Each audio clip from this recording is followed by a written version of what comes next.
اعوذ باللہ من الشیطان الرجیم، بسم اللہ الرحمن الرحیم۔ محترم ناظرین و سامعین کرام، السلام علیکم ورحمۃ اللہ وبرکاتہ۔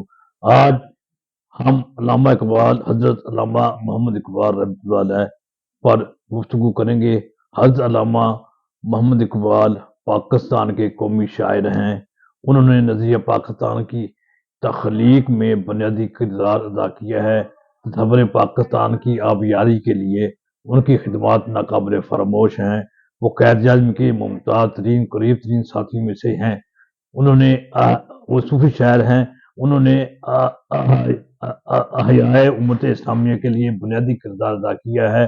ان کی تعلیمات میں اسلام کی روشن خیالات، اسلام کی روشن تعلیمات کو بنیادی اہمیت حاصل ہے۔ ہمیں چاہیے کہ ہم ان کی بلندی درجات کے لیے ہر وقت دعا کرتے رہیں۔ اللہ تعالیٰ سے دعا کریں کہ اللہ تعالیٰ ان جیسی اور شخصیات بھی ہماری قوم کو نصیب کرے۔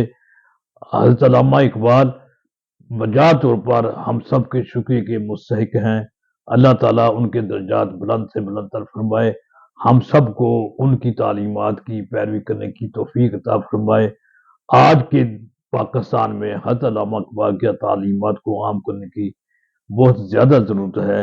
میری آپ سب دوست احباب، عزیز و اقارب، بزرگوں، بچوں، بہنوں، ماؤں سے گزارش ہے کہ ہمیں علامہ اقبال کی تعلیمات کو پیش نظر رکھنا چاہیے، ان کے لیے دعا کرنی چاہیے، اپنے وطن کے لیے، اپنی قوم کے لیے، اپنی ملت اسلامیہ کے لیے۔ اللہ تعالیٰ ہماری مشکلات آسان فرمائے۔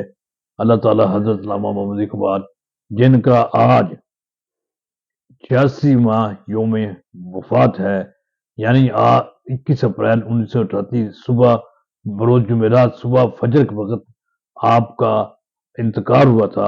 آپ اللہ کو پیارے ہوئے تھے۔ اللہ تعالیٰ ان کو کروٹ کروٹ جنت نصیب کرے، ان کے بلند سے بلند تر مقامات پر فائز کرے، ہمیں ان کی تعلیمات کی پیروی کی توفیق عطا کرے۔ والسلام علیکم ورحمۃ اللہ وبرکاتہ۔